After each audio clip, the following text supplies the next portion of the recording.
ರಾಷ್ಟ್ರ ಸಂವಿಧಾನಕ್ಕೆ ನೀನೆ ಶಿಲ್ಪಿಯು ದಾರಿದೀಪವು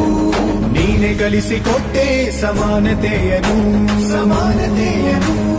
ಏಕತೆಯನು ರಾಷ್ಟ್ರ ಸಂವಿಧಾನಕ್ಕೆ ನೀನೆ ಶಿಲ್ಪಿಯು ನೀನೆ ಕಲಿಸಿಕೊಟ್ಟೆ ಸಮಾನತೆಯನು ನಿನ್ನ ಲೇಖನಿಯ ಬರಹ ದೇಶ ಖರ್ಚನೆ ಒಂದು ಮಾತು ಕೂಡ ಭೀಮ ಗರ್ಜನೆ ನಾಯಕ ನೀನು